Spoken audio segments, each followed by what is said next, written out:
Hello everyone, and this week we're just going to be looking at the Panther 2, but really this game's just more background noise because pretty much we're going to be talking about the new US lights.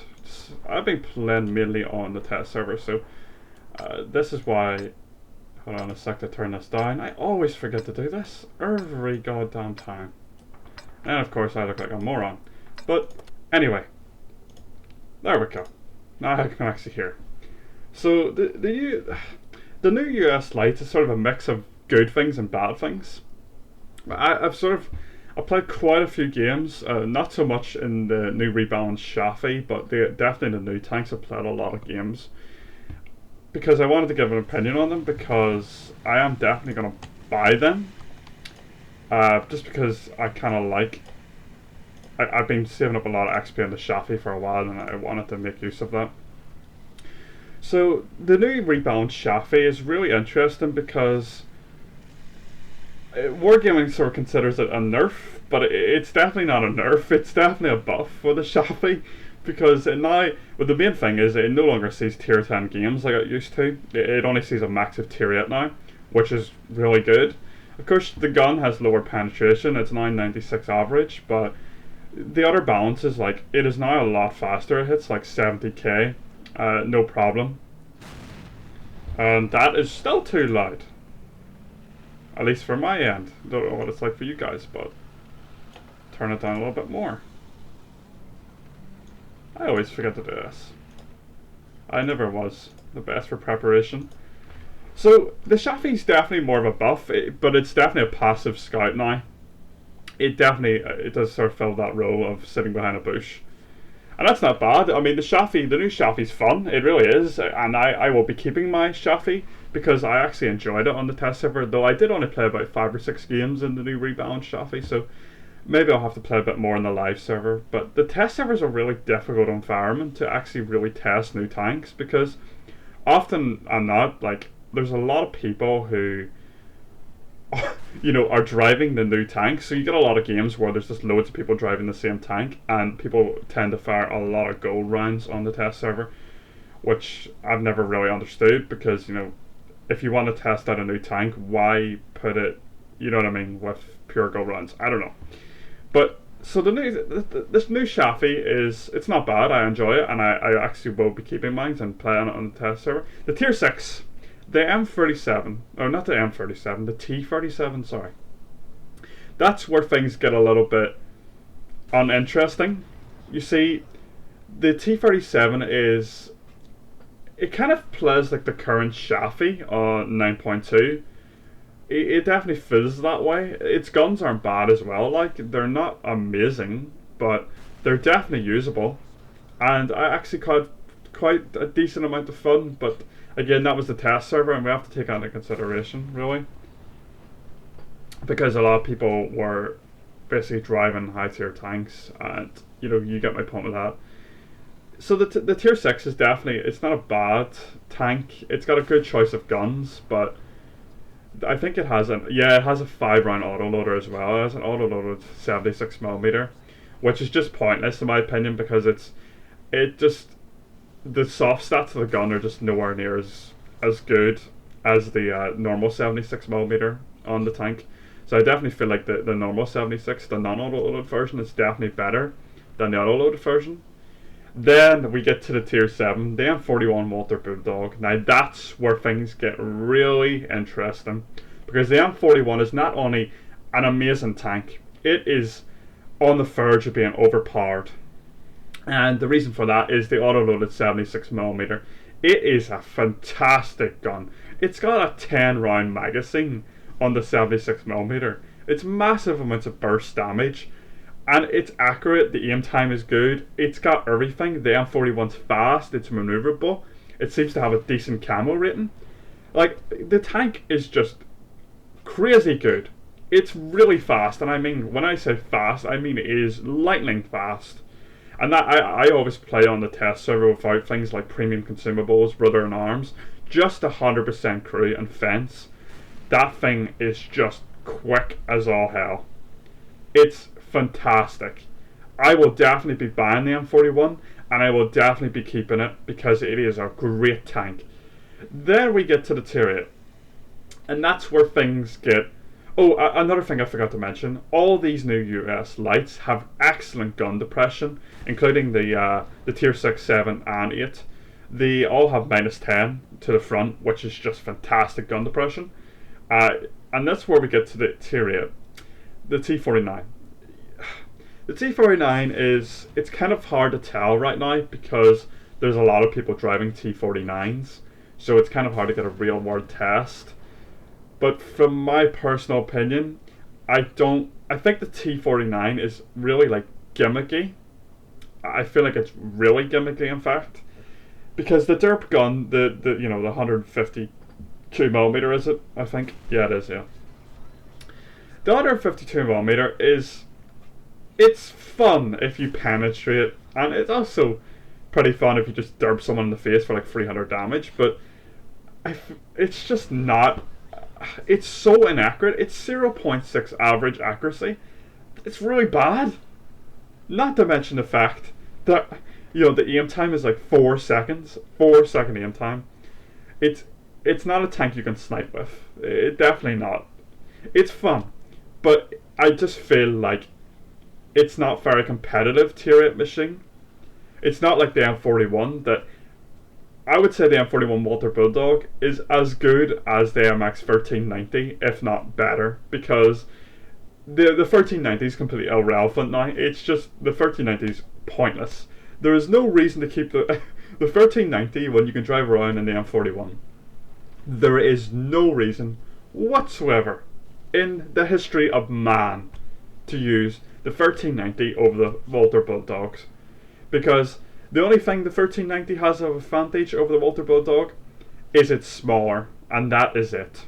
Because the 1390 is just pointless tank until the 1390 needs buffed, and it needs buffed in one of two ways. Number one, you reduce the aim time significantly because it's way too high compared to the new tanks, the new light tanks, or you reduce the reload of the magazine significantly by about 15 seconds, because it's currently at about 38 to 40 odd seconds depending on your crew setup, which is just ridiculous whenever the M41 can reload its magazine in 30 seconds.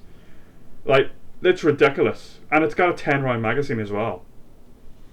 And it's got higher penetration than the 1390. It's got 175 average on the M41 Walter Bulldog compared to the 1390's 170.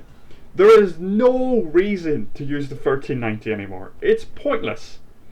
But back to the Tier 8, because Wargaming, this is where we're going to start to notice the power creep in tanks. And power creep is, I'll just pause the video because we're starting to reach the end of the video. I don't really want to end the video.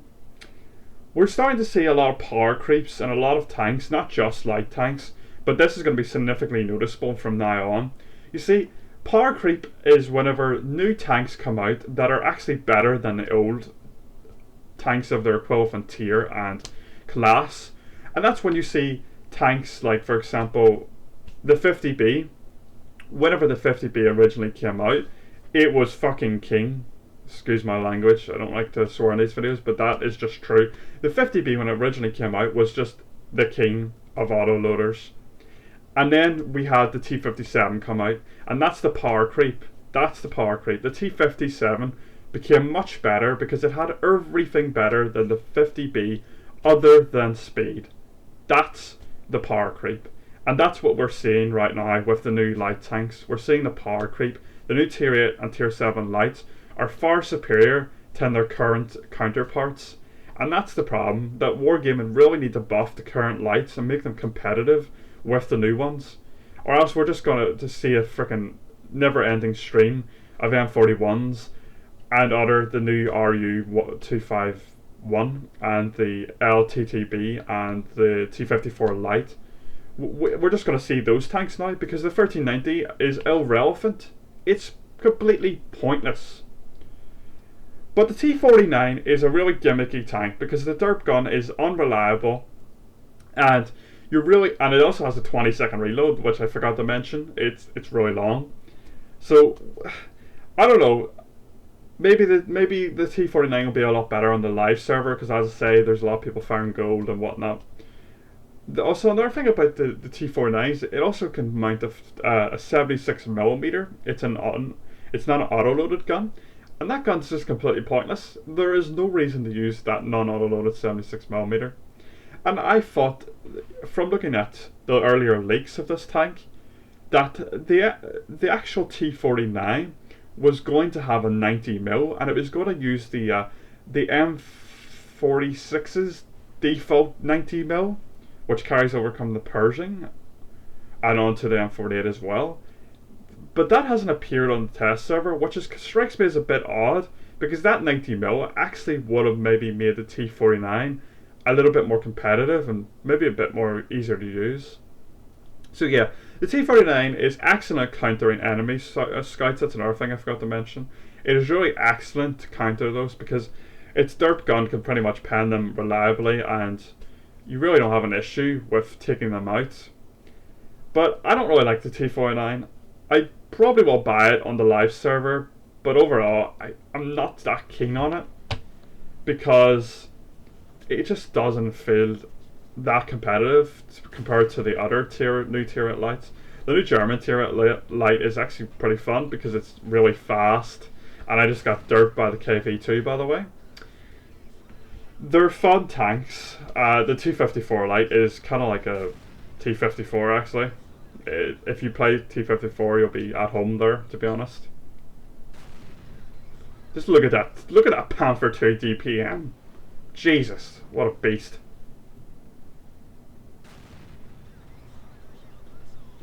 So another thing I have to mention is there will be a lot of schedule change coming up. This is because I have actually got a new job. I never had a job before, but I got a job and I will be working sort of a couple of days a week. I'm really happy about my new job because it's really nice pay, and I'm actually looking forward to it because it's working for a really good company, and that really matters to me because I just did I hate doing that in videos. I need to stop that. And you're about to see something really stupid that I do in the Panther 2 sometimes. It's not a bad idea, but I shouldn't have done it here. Oh god, here we go. Oh, yeah. Don't ram off a hill like that, especially an Artie who's like 90 health. Anyway, so I don't think I'll be uploading videos on Sunday or Monday anymore, and this is a Sunday right now, but you probably won't get to see this video because my internet's been less than nice to me for the past few days. So the schedule will change, but don't despair. I'll still be doing the YouTube, but it's obviously important that I have a good source of income. You know, don't need to really state that enough. And I'll keep you guys up to date on that, and I will also maybe do a video on the new Russian lights. I don't know, maybe. I'm not really that interested in them because I personally haven't even went up the Russian light line because the tanks in it aren't really amazing. But anyway, that's a different story. I will hopefully you've enjoyed the video. I know this video's been kind of a wee bit sort of all over the place because I've sort of jumped topics really quickly. But hopefully you've enjoyed it, and I've sort of give you a better idea about at least my personal opinion on the new US lights. I think they're overall quite good, and I'll definitely be buying the M41 Walter Bulldog because that tank is really fun, and I cannot wait to get it on the live server. Thanks for watching, guys. I hope you liked the video, comment and all that rubbish. I'll see you in a couple of days.